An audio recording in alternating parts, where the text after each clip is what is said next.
इस कार्यक्रम के प्रायोजक है कृषि एवं किसान कल्याण मंत्रालय, भारत सरकार। 100.1 FM गोल्ड आप सुन रहे हैं कार्यक्रम किसान की बात पूजा और आमिर के साथ। और आप जानते ही हैं कि आज सोमवार है। सप्ताह में 3 दिन यानी सोमवार, बुधवार और शुक्रवार को किसान की बात में हमारा फोन इन कार्यक्रम रहता है, जिसमें हम आमंत्रित करते हैं आपके फ़ोन कॉल्स किसी एक खास विषय से संबंधित, और आपके सवालों के जवाब देने के लिए हमारे साथ हम स्टूडियो में मौजूद रहते हैं हमारे आमंत्रित विशेषज्ञ। और आपके सवालों को हम तक पहुंचाने के लिए आमिर हमारे साथ स्टूडियो में कौन है ये बता दें। बिल्कुल, हमारे साथ स्टूडियो में आज मौजूद हैं डॉक्टर अनंत कुमार। आप भारतीय कृषि अनुसंधान संस्थान पूसा नई दिल्ली से आमंत्रित हैं। और अगर हम टॉपिक की बात करें, विषय की बात करें, तो प्याज की तकनीकी खेती और लहसुन की देखभाल। माफ़ी चाहता हूँ, कुछ गलती करी पूजा मैंने? जी, मैं परिचय कराना चाहूँगी डॉक्टर साहब का। डॉक्टर साहब वैज्ञानिक उद्यान हैं डॉक्टर अनंत कुमार, जो कृषि विज्ञान केंद्र गाजियाबाद से हैं। और आपके सवालों को हम तक पहुंचाने के लिए हमारे साथ स्टूडियो में मौजूद है हमारी सहयोगी आरती। तो आप कैसे हम तक पहुंच सकते हैं, उसके लिए फ़ोन नंबर्स हमारे आपके पास होने चाहिए। क्यों आमिर? जी बिल्कुल, फ़ोन नंबर्स हमारे साथ होने चाहिए। और एक फ़ोन नंबर मैं बताता हूँ, दूसरा पूजा आप बताएंगी, ठीक? जी। तो 011 यानी कि 011 23421081 है हमारा नंबर। और 23421608 यानी 23421608 ये दूसरा नंबर है, जिसके ज़रिए आप पहुंच सकते हैं हम तक और पहुंचा सकते हैं अपने सवाल डॉक्टर अनंत कुमार तक। हमारा आज का विषय है प्याज की तकनीकी खेती एवं लहसुन की देखभाल। तो इस विषय से जुड़े जो भी सवाल आपके पास हैं, बस वो फ़ोन घुमाइए और पहुंचा दीजिए हम तक। और इसके अलावा दोस्तों, अगर आप हमें मैसेज भेजना चाहते हैं तो GOLD गोल्ड टाइप करके और 53010 पे आप अपना मैसेज, अपना संदेश जो है भेज सकते हैं। उसमें अपना नाम, जगह का नाम और सवाल ज़रूर लिखिएगा। जी हाँ, बिल्कुल। लेकिन आपके सवाल हम तक पहुँचे उससे पहले एक बहुत ख़ास जानकारी हमारे पास है आमिर, जो हमें अपने श्रोताओं के साथ साझा करनी होती है, क्योंकि हम सभी जानते हैं कि हमारे किसान भाई बहनों के हितों को ध्यान में रखकर हाल ही में जो कृषि कानून बनाए गए हैं, उनसे जुड़ी जो जानकारी हमारे पास है, सबसे पहले आइए वो साझा करते हैं अपने श्रोताओं के साथ, और फिर हम अपने आज के विषय से जुड़े सवालों को लेंगे। जी।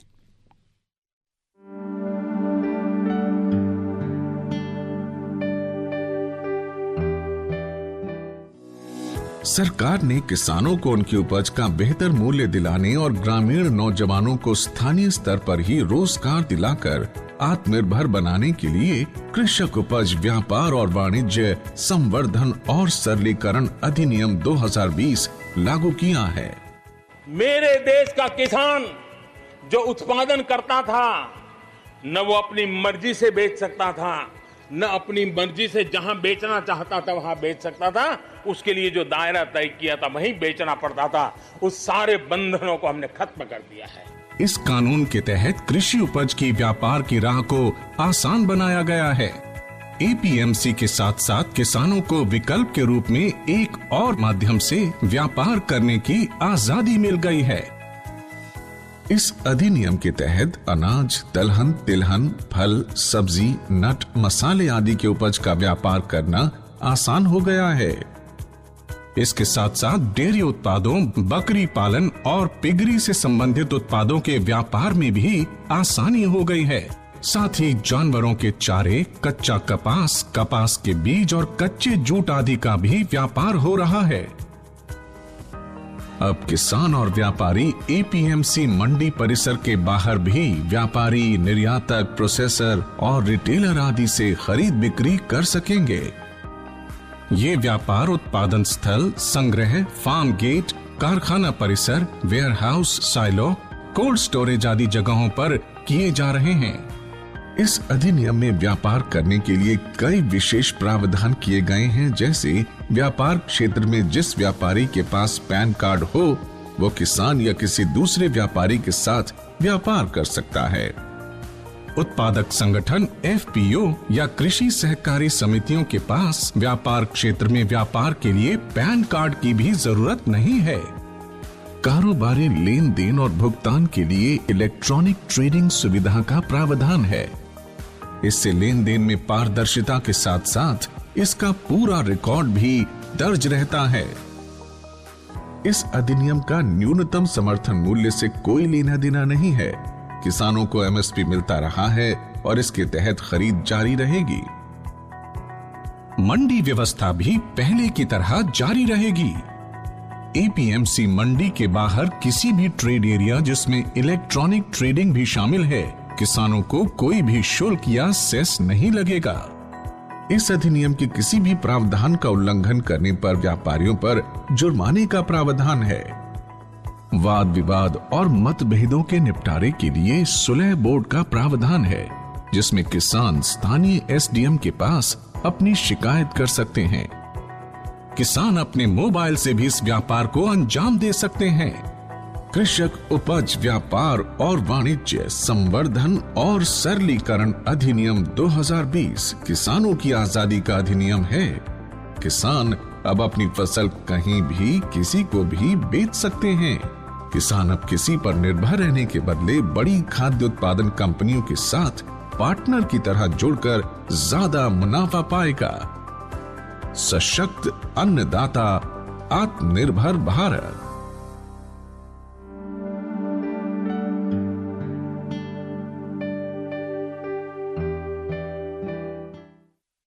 100.1 मेगाहर्ट्ज पर आप सुन रहे हैं दोस्तों किसान की बात। मैं हूं आपके साथ आमिर और पूजा हैं स्टूडियो में। और दोस्तों हमारे आज के जो गेस्ट हैं, हमारे एक्सपर्ट जो हैं, वो डॉक्टर अनंत कुमार साहब। आप कृषि विज्ञान केंद्र गाजियाबाद से यहाँ आए हैं। सर, आपका बहुत बहुत स्वागत है। धन्यवाद। और सभी किसान भाइयों को मेरा नमस्कार जी। और आज का टॉपिक दोस्तों मैं आपको एक बार फिर बताना चाहता हूँ, प्याज की तकनीकी खेती और लहसुन की देखभाल, ये हमारा आज का टॉपिक है।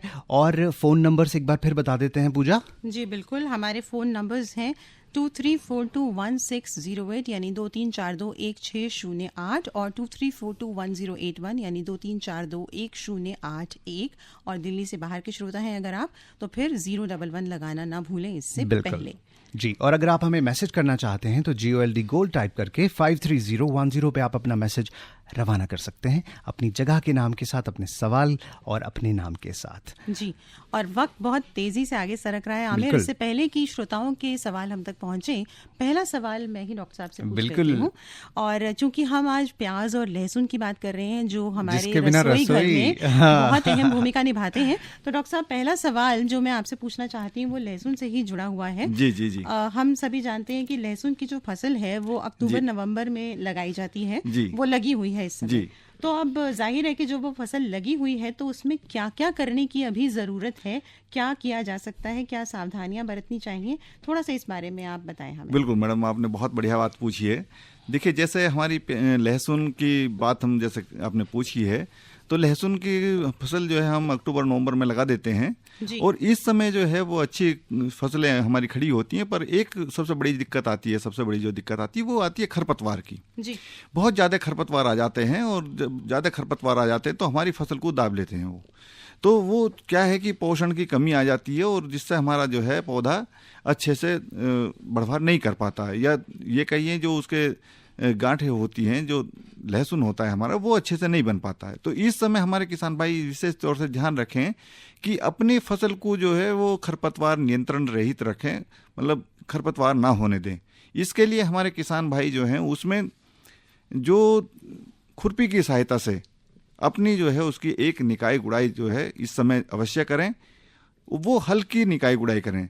ये क्योंकि इसकी जड़ें जो हैं बहुत उथली होती हैं, ऊपरी होती हैं, तो इस चीज़ का ध्यान रखें कि वो खुरपी से जब निकाय करेंगे तो वो ज़्यादा गहराई में ना ले जाएं जी, ताकि उसकी जड़ें ना कट जाएं। तो सबसे पहले तो हमें अपने फसल की जो है निकाय गुड़ाई करने की आवश्यकता है। दूसरा जो है हमारे किसान भाई इस चीज़ का ध्यान रखें कि पानी की सिंचाई की हमारे किसान भाइयों को देखने की आवश्यकता है, क्योंकि इस समय सर्दी बहुत पड़ रही है। तो उसमें हमारे किसान भाई क्या करें कि सिंचाई का इस समय 10 से 15 दिन के अंतराल पे, जैसे अभी बारिश भी हुई है, लगभग पूरे देश में बारिश हुई है, तो अब सिंचाई करने की आवश्यकता नहीं है, पर यह ध्यान रखें कि 10 से 15 दिन के अंतराल पे जो है वो सिंचाई हमारे किसान भाई करते रहें जी। दूसरा एक और चीज़ होती है कि अच्छी अगर हमें फसल लेनी है तो हमें खाद एवं उर्वरकों का भी हमें ध्यान रखना पड़ेगा। तो अच्छी फसल लेने के लिए हमें क्या करना होगा, देखिए जो हमने बेसल डोज थी वो उसके लगाने से पहले हमने नाइट्रोजन, फास्फोरस, पोटास खेत में जो है वो डाल दी थी जी। पर कुछ नाइट्रोजन की मात्रा वो हम बचा के रखते हैं। अगर आपकी फसल जो है 30 से 45 दिन की होगी है तो उसमें आप जो है जो नाइट्रोजन की बची हुई मात्रा है, लगभग अगर यूरिया आपको डालना है तो 80-100 किलोग्राम नाइट्रोजन, और कैल्शियम अमोनियम नाइट्रेट डालना है तो वो लगभग 150 से 200 किलोग्राम अभी बचा होगा। तो उसकी मात्रा जो है आप टॉप ड्रेसिंग में छिड़काव के द्वारा जो है अपने खेतों में जरूर मिलाएं। और लगाने के अगर कैल्शियम अमोनियम नाइट्रेट दे रहे हैं तो उसमें आप इस बात का ध्यान रखें कि लगाने के तुरंत बाद एक हल्की सिंचाई अवश्य करें जी। और अगर आपको यूरिया का छिड़काव करना है तो यूरिया का छिड़काव करने से के बाद जो है आपको जो है पानी देना नहीं, उसके पहले जो है पहले पानी लगाना है और फिर जो है यूरिया का छिड़काव करना है। तो हमारे किसान भाई जो है इस चीज का अवश्य ध्यान रखें, इसी से ही जो है हमारी फसल जो है अच्छी हो जाएगी। चलिए, लहसुन और प्याज बहुत ही इम्पोर्टेंट दोनों आज हमारे फसलें हैं पूजा, हर घर की शान है मेरे ख्याल से, इसके बिना काम नहीं होता है। बहुत सारे और भी मैसेजेस और सवाल हम लेंगे, लेकिन उससे पहले किसान सम्मान निधि योजना के तहत किसानों की खाते में हस्तांतरित रकम पर किसान भाई से बातचीत जो है वो हम सुनते हैं आज। और आज हमारे साथ हैं हमारे किसान भाई भगवान दास जी और आपसे बात कर रही हैं संध्या।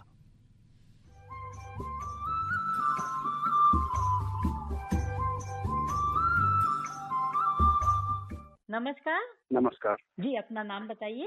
भगवान दास यादव, इटहिया गांव, विकास खंड चरगावा। भगवान दास जी, आपसे हम यह जानना चाहेंगे कि सम्मान निधि बराबर आपको मिल रही है? हाँ, बराबर मिल रहा है हमारा। अभी जो अंतिम किस्त थी वो आपको मिल चुकी है? हाँ, अभी 25-26 में आया, हमें मिल गया। अच्छा, जब से शुरू हुई है, जब से ही आपको मिल रही है? हाँ। और आपके क्षेत्र में और भी जो किसान भाई हैं उनको सबको मिल रही है? हाँ, जिसके नाम से खेती है उन सबको मिल रहा है।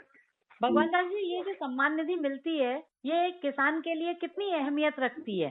और हमारे समझ से तो किसान के लिए यह बहुत ही लाभदायक है। जैसे मान लीजिए अभी से 1 हफ्ता पहले जो पैसा आया है किसान सम्मान निधि वाला, तो ये बहुत सही समय से आया है।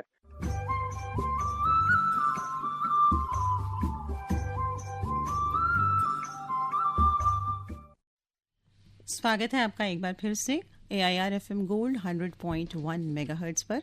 आप सुन रहे हैं कार्यक्रम किसान की बात और आज हमारा फोन इन कार्यक्रम है जिसमें आपकी फ़ोन कॉल्स का हमें इंतज़ार है। लेकिन कहते हैं ना कि इंतज़ार हमेशा लंबा होता है, तो आमिर फ़ोन कॉल तो नहीं लेकिन एक मैसेज SMS जो है जी, वो हमारे सामने है, बिल्कुल रूबरू है। लुधियाना से रिंकू धीमान साहब का मैसेज हमें मिला है। वो कहते हैं कि मैं दूसरी पारंपरिक खेतियां पहले किया करता था, लेकिन अभी मेरे मन में विचार आ रहा है कि लहसुन और प्याज का भी मैं इस्तेमाल थोड़ा सा उसे भी बोया करूं। तो वो जानना चाहते हैं कि जैसे और खरपतवार और जो हमारी फसलें हैं उनमें बीमारियां बहुत लगती हैं जी, तो क्या जो प्याज और लहसुन है, क्योंकि वो कह रहे हैं कि इनमें औषधीय गुण होते हैं, तो क्या इनमें कम बीमारियां लगती हैं? जी, बिल्कुल धीमान जी ने बिल्कुल सही बात पूछी है। जैसे ये औषधीय फसलें दोनों प्याज और लहसुन, इसमें आप देखेंगे कि इसमें कीड़े और बीमारियां वो बहुत ही कम लगते हैं। जैसे कीड़े में अगर हम बात करते हैं तो थ्रिप्स नाम का इसमें एक छोटा सा कीड़ा लगता है जो मात्र बहुत ही छोटा होता है, 1 मिलीमीटर बड़ा होता है जी, वो इसमें लगता है। और उसके लिए अगर हम मेलाथियान एक दवाई आती है, 1 ml प्रति लीटर पानी की दर से जो है हम अगर छिड़काव कर देंगे तो उसका हम कंट्रोल कर सकते हैं। दूसरी एक दोनों में एक संयुक्त बीमारी आती है जिसे कहते हैं बैंगनी धब्बा जी। तो बैंगनी धब्बा में क्या होता है कि वो बाद में जो है सफेद रंग में तब्दील हो जाता है, पर उसका जो पॉइंट होता है वो बैंगनी रंग का होता है, तो एक बिंदी जैसा होता है। तो वो एक बीमारी आती है इसमें। उसके लिए अगर हमारे किसान भाई जो है एक दवाई आती है जिसे कहते हैं मैनकोजेब, इसकी 2.5 ग्राम मात्रा जो है 1 लीटर पानी में डाल के जो है उसका हम स्प्रे कर देंगे तो ये भी हमारा जो है कंट्रोल हो जाता है। जनरली इसमें ज्यादा कीड़े बीमारी का प्रकोप नहीं होता, यही 2 मुख्य बीमारी और कीड़े हैं इसके जिसे हमारे किसान भाई आसानी से जो है रोकथाम कर सकते हैं। जी, ये बैंगनी धब्बा तो आमिर हमने भी कई बार देखा है, अक्सर लहसुन में और प्याज में दिखाई देता है। एक सवाल और मेरे जहन में आ गया इस चीज को सुन के। पूजा, कभी आपने नोटिस किया है कि प्याज जब घर में आ जाती है उसमें और लहसुन में कभी कभी काले रंग का कुछ फंगस जैसा नजर आता है, कभी कभी लेयर के नीचे, तो वो क्या पहले से होता है या कटाई के बाद में लगता है? देखिए ये क्या होता है कि जैसे ही हम फसल की खुदाई करते हैं जी। उस समय हमारे किसान भाई जो है उस समय ज़्यादा ध्यान नहीं देते। अगर हमारे किसान भाई खुदाई से 10 दिन पूर्व जी 10 दिन पहले अगर उसमें कार्बनडाजिम दवाई की 2.5 ग्राम मात्रा प्रति लीटर पानी के हिसाब से अगर एक छिड़काव कर दें और उसके बाद जो है हमारे किसान भाई 10 दिन बाद 10-15 दिन बाद 10-12 दिन बाद जो है फसल की खुदाई करें और खोदने के बाद उसकी जो ऊपर वाली है, पहले तो ये देख लें कि कम से कम 50-60% जो है ऊपर का भाग उसका सूख गया हो जी, और सूखने के बाद ही उसकी खुदाई करें ताकि अच्छी मैच्योरिटी हो जी। जाए। दूसरा, एक और किसान भाई हमारे ध्यान नहीं रखते हैं, खुदाई से पहले वो पानी लगा देते हैं खेत में। अच्छा। जिससे जो है क्या होता है, नमी आ जाती है। तो हमें क्या है 10 दिन पहले जो है हमें पानी देना बंद कर देना है। 10-15 दिन पहले खेत को इस स्थिति में लाना है कि हमारा पौधा जो है, जड़ जो है, बल्ब जो है वो सही मात्रा में, आउटर लेयर सूख जाए, सूख जाए सही मात्रा में। और फिर खुदाई के बाद पहले तो प्याज की अगर हम बात करते हैं तो खेत में 2-3 दिन के लिए हम लाइनों में छोड़ देते हैं ऐसे ही। उसके बाद उसे कम से कम 1 सप्ताह के लिए 7-8 दिन के लिए उसे किसी छायादार स्थान पर जो है हम सुखाते हैं और सुखाने के बाद हम उसकी ग्रेडिंग करते हैं। अच्छा। कि जिन मतलब प्याजों में जो है कोई कमी नहीं है, बिल्कुल अच्छे हैं, जिनकी गर्दन जो है वो बारीक है, मोटी गर्दन वाली अलग रखेंगे और बारीक गर्दन वाली अलग रखेंगे।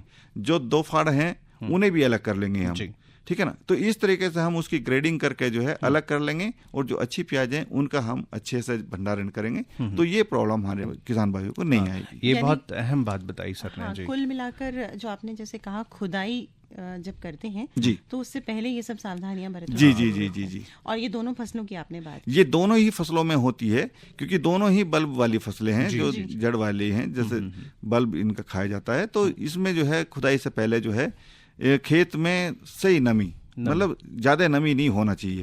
तो इस चीज का हमारे किसान भाइयों को ध्यान रखना चाहिए, क्योंकि जो मैंने एक दवाई बताई कार्बनडाजिम, इसका भी स्प्रे हमें 10 दिन पहले कर देना चाहिए।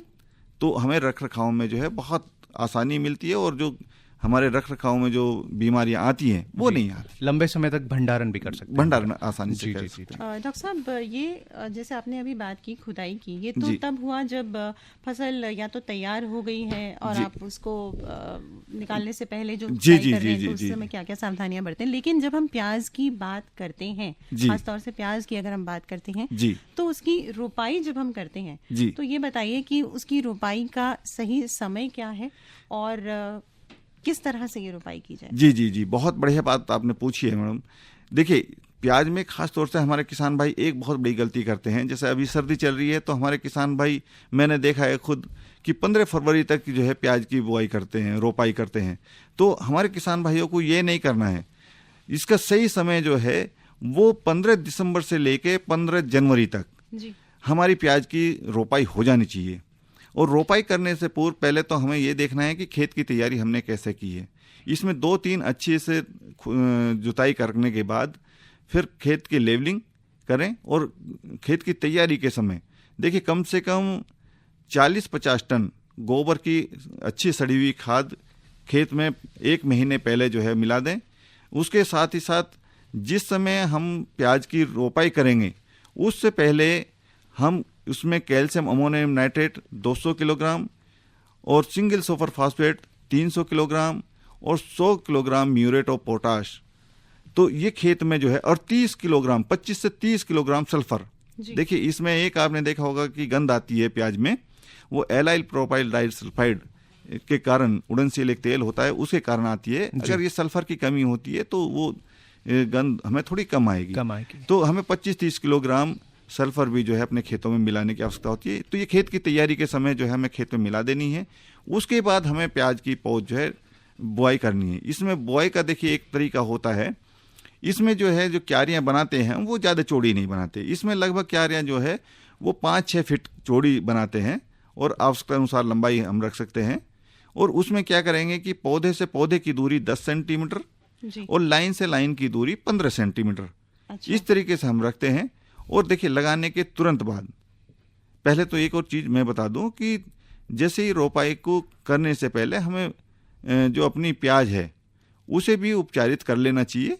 थायराम दवाई से जो है अगर हम उपचारित कर लेंगे तो वो ज़्यादा अच्छी रहेगी, खेत में जो है मरेगी कम और बीमारियां भी उसमें कम आएगी। दूसरी चीज़ ये होती है कि जैसे हमने रोपाई की है, बहुत सारे किसान क्या करते हैं, या तो 12 बिजली ना आने के कारण या कोई अन्य और कारण रहे हों, तो तुरंत पानी नहीं लगा पाते कभी कभी, तो उसमें जो है मोर्टेलिटी हमारी बहुत ज़्यादा है, पौधे जो हैं बहुत ज़्यादा हमारे मर जाते हैं। तो हमारे किसान भाई इस चीज़ का अवश्य ध्यान रखें, जैसे ही प्याज की पौध हमने लगाई है उसमें तुरंत जो है एक हल्की सिंचाई अवश्य करें। अगर ऐसा नहीं करते तो हमें भारी नुकसान उठाना पड़ सकता है। जी, आप सुन रहे हैं कार्यक्रम किसान की बात 100.1 FM गोल्ड पर, और 23421608 और 23421081 हमारे नंबर्स हैं। दिल्ली से बाहर के श्रोता हैं तो 011 लगाएं और अपने सवाल हम तक पहुंचाएं। और आमिर, सवाल तो खैर सवालों का सिलसिला हम जारी रख ही रहे हैं, लेकिन चूंकि हम जानते हैं कि बात हम कृषि की कर रहे हैं और कृषि और मौसम दोनों एक दूसरे से बहुत बिल्कुल चोली दामन का ही उनका साथ है। मैं भी यही कहने लगी थी। तो जाहिर है कि मौसम का जब इतनी बड़ी भूमिका है तो फिर मौसम का जिक्र भी हम फिलहाल कर लेते हैं। बिल्कुल। मौसम की दस्तक किसान के घर तक। मौसम की जहाँ तक बात है तो हम सभी देख रहे हैं कि कल से दिल्ली में काफ़ी बारिश सब जगह देखने को मिली और आज भी मौसम लगभग बदली छाई हुई है, बीच में धूप छांव चल रही है। लेकिन अगर हम पूरे देश की बात करें तो अगले 24 घंटों के दौरान उत्तर भारत के पर्वतीय राज्यों में जम्मू कश्मीर से लेकर हिमाचल प्रदेश, लद्दाख और उत्तराखंड तक अधिकांश जगहों पर बारिश और बर्फबारी होने की संभावना है और इन भागों में कुछ स्थानों पर भारी हिमपात से सामान्य जनजीवन भी प्रभावित हो सकता है। जहां तक पंजाब, हरियाणा, दिल्ली, पश्चिमी उत्तर प्रदेश, पूर्वी और उत्तरी राजस्थान और पश्चिमी मध्य प्रदेश की बात है तो कुछ हिस्सों में व्यापक बारिश के आसार हैं और कुछ जगहों पर ओलावृष्टि यानी ओले गिरने की गतिविधियां भी हो सकती हैं। उत्तर भारत में पहाड़ों से लेकर मैदानी राज्यों तक अगले 2-3 दिनों तक व्यापक वर्षा, ओलावृष्टि और बर्फबारी के कारण दिन के तापमान में भारी गिरावट हो सकती है, जिससे अधिकांश शहरों में कोल्ड डे कंडीशन बनी रहेगी। कोल्ड डे यानी पूरा दिन जो हम ठंडक महसूस करते हैं, चुभने वाली सर्दी जो महसूस हो रही है वो रहेगी। और दक्षिण भारत में भी कई जगहों पर वर्षा होने के आसार हैं। तमिलनाडु और दक्षिणी कर्नाटक के साथ साथ केरल में भी अच्छी बारिश हो सकती है। तो ऐसे में किसान भाई बहनों को ये सलाह दी जाती है कि कद्दू वर्गीय सब्जियों की अगेती फसल की पौध तैयार करने के लिए बीजों को छोटे पॉलीथीन के थैलों में भरकर पॉली हाउस यानी पॉली घरों में आप रख सकते हैं। लेकिन पूजा, मुझे मालूम है कि अभी मुझे क्या करना है, बट हमारे एक दोस्त हमारे साथ जुड़े हुए हैं, क्यों ना उनकी कॉल ले ली जाए। जी बिल्कुल, ले लीजिए। जी, तो आप तो हमारे साथ कौन बोल रहे हैं? हेलो हेलो जी सर, स्वागत है आपका। कौन बोल रहे हैं? सर मैं कृष्ण लोनिया बोल रहा हूँ जी, संगात, तहसील रतिया, जिला फतेहाबाद, हरियाणा से। जी, स्वागत है आपका FM गोल्ड पर। अपना सवाल पूछिए। सवाल सर ये है, एक तो आपने जो बताया है बिजाई से के बाद की सावधानी वो हमने सुन ली है प्याज के बारे में, पर प्याज में कई बार क्या है वो जो है ना फूल निकल आता है और प्याज में वो बढ़िया इतना बढ़ नहीं पाता, इसके लिए कौन सी सावधानी बरतें? देखिए, बहुत बढ़िया बात आपने पूछी है। देखिए, ये जो डिसऑर्डर होता है ये वैरायटी पे भी निर्भर करता है और लगाने का तरीका जो आपने समय क्या अपनाया है उस पे भी जो है निर्भर करता है। देखिए, कुछ प्रजातियां मैं आपको बता दूं, आपने ये नहीं बताया कि कौन सी प्रजाति आपने लगाई है, तो मैं आपको बता दूं जो रख रखाव में और उत्पादन में भी अच्छी हैं, मैं उनका नाम बता दूं आपको। एग्री फाउंड लाइट रेड, ये मैं खरीफ वाली रबी वाली जो है मैं आपको बता रहा हूं जो मुख्य प्रजातियां हैं। Agrifound light red, Agrifound red और अर्ली ग्रेनो। देखिए, अर्ली ग्रेनो एक वैरायटी है जो सलाद में यूज करी जाती है, उसका प्रोडक्शन जो है 500-600 कुंतल प्रति हेक्टेयर है। और पूसा माधवी, पूसा रत्नार का भी जो है 400 कुंटल के आसपास जो है उत्पादन है प्रति हेक्टेयर, तो इसे आप कर सकते हैं। पूसा रेड और एक और है जो वाइट में है, एग्री फाउंड वाइट। तो ये कुछ प्रजातियां हैं, अगर आप अपने एरिया के हिसाब से इनका चयन करेंगे और सही समय मैंने बताया है कि देखिए 15 दिसंबर से लेके 15 जनवरी तक आपकी रोपाई हो जानी चाहिए, और अगर आप इस तरह से कर लेते हैं तो आपकी जो है फसल में जो है फूल नहीं आए बनेगा। जी, उम्मीद है आपको आपके सवाल का जवाब मिल गया होगा और हमें भी पता चल गया बहुत सारी किस्में हैं प्याज की पूजा जी, और बाजार भाव जो है उसकी भी याद आ रही है। चलो पगडंडी से मंडी। तो एफएम गोल्ड की पगडंडी से हम मंडी पहुंच चुके हैं। बाजार भाव आज का कुछ इस प्रकार है। सेब 120 रुपए प्रति किलो, अमरूद 50 रुपए प्रति किलो, अनार 120 रुपए प्रति किलो और अंगूर 80 रुपए प्रति किलो के भाव से मिल रहा है। ये रहे फल। और अब अगर हम सब्जियों की बात करें तो आलू 11 रुपए प्रति किलो, बीन्स 17 रुपए प्रति किलो, बैंगन 13 रुपए प्रति किलो और कटहल 25 रुपए प्रति किलो के बाजार भाव से मिल रहा है। जी, बाजार भाव का जिक्र भी हो गया, मौसम का भी हमने हाल जान लिया। बिल्कुल। और वक्त भी बहुत तेजी से आगे सरक रहा है। कुल मिलाकर हमारे पास कुल 2-3 मिनट मुझे लगता है बचे हैं। जी। तो डॉक्टर साहब, एक SMS हमारे पास पहुंचा है। जी जी। ये जैविक खेती की बात कर रहे हैं। जी जी जी। और ऑर्गेनिक खेती, जैविक खेती जी, जो जी। हम जानते हैं कि लगभग हर फसल में होती है। जी, क्या देखिए, प्याज में भी ऐसा होता है? बिल्कुल बिल्कुल। और ये जो सवाल है ये जानना चाहते हैं कि इनका नाम है महेंद्र सिंह जी। ये लिख रहे हैं दिल्ली से, जी। उत्तम नगर से ये सवाल हमारे पास पहुंचा है। जी जी। ये जानना चाहते हैं कि प्याज की जैविक खेती करने के लिए हम क्या करें। जी जी जी। देखिए, एक चीज मैं आपको बता दूं कि जब हम जैविक खेती की बात करते हैं तो हमें इस बात का ध्यान रखना चाहिए कि हमारे पौधे को पोषक तत्वों की आवश्यकता होती है। चाहे वो हम नाइट्रोजन, फास्फोरस, पोटाश जो यूरिया से देते हैं, सिंगल सुपर फास्फेट से देते हैं, या म्यूरेट ऑफ पोटाश से देते हैं, या और अन्य सूक्ष्म तत्व हैं, वो किसी भी चीज़ से दें। हमारे पौधे को चाहिए पोषक तत्व, वो चाहे हम किसी रूप में दें। तो उसके लिए हमें क्या करना है कि जब जैविक खेती की हम बात करते हैं तो हमें ऑर्गेनिक कार्बन, जो जीवांश पदार्थ है अपने मिट्टी का, वो 1% से ऊपर हमें पहुंचाने की आवश्यकता होती है। अगर हमारी मिट्टी में जीवांश पदार्थ वो 1% है तो हम उसमें आसानी से जो है जैविक खेती कर सकते हैं। दूसरी चीज, जैसे नाइट्रोजन, फास्फोरस, पोटाश की बात आती है तो उसके लिए मैं बता दूं, आजकल बाजार में सब चीज उपलब्ध है जैविक खेती के लिए। एजोटोबैक्टर, एजोस्पाइरलम, ये नाइट्रोजन फिक्सेशन बैक्टीरिया हैं। PSB, फास्फोरस सोलुबलाइजिंग बैक्टीरिया, ये जो है फास्फोरस के लिए हैं। इसी तरीके से पोटाश के लिए हैं, इसी तरह से जिंक के हैं। ठीक है ना। ये सारे बैक्टीरिया हाँ, जो हमारे पौधे को जो है जो आवश्यक तत्व हैं वो उपलब्ध करा देते हैं। जी। तो हमारे किसान भाई जो है इस समय, जैसे हमें जो है, जो हम कीड़े मकोड़े की बात कर रहे थे, बीमारियों की बात कर रहे थे, उसके लिए भी जैविक कंट्रोल अब हमारे पास है।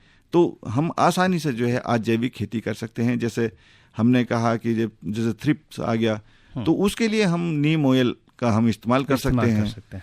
तो जैसे हमारे दूसरी और बीमारियां हैं तो उसके लिए जैसे मट्ठा सड़ा हुआ, उसका हम इस्तेमाल कर सकते हैं। तो इस तरीके से जो है हम आसानी से जो है जैविक खेती भी हमारे किसान भाई अब कर सकते हैं। बिल्कुल। और मुझे लगता है बहुत हेल्दी एक ऑप्शन रहेगा पूजा जैविक खेती का। कल यानी कि 5 जनवरी 2021 की टॉपिक की अगर विषय की हम दोस्तों बात करें तो किसान सम्मान निधि योजना पर कल का हमारा विषय रहेगा किसान की बात में, और हमारे एक्सपर्ट रहेंगे डॉक्टर YR मीना साहब। जी, तो बिल्कुल सुनना मत भूलेगा कार्यक्रम किसान की बात। और उम्मीद करते हैं कि आप इसी तरह जुड़े रहेंगे हमारे साथ, FM गोल्ड के साथ सुनते रहेंगे कार्यक्रम किसान की बात, सराहते रहेंगे और अपनी सलाह, अपना मशवरा, अपना परामर्श भी हम तक पहुंचाते रहेंगे। आपके सवाल तो खैर हम फोन इन के जरिए आमंत्रित करते ही हैं, लेकिन फिलहाल वक्त हो रहा है कि हम आपसे इजाजत लें। तो पूजा और आमिर को दीजिए इजाजत, और धन्यवाद करते हैं हम डॉक्टर अनंत कुमार का, जिन्होंने अपना कीमती समय निकालकर आप लोगों का भी और सभी किसान भाइयों का हमारे साथ साझा की। इस कार्यक्रम के प्रायोजक थे कृषि एवं किसान कल्याण मंत्रालय, भारत सरकार।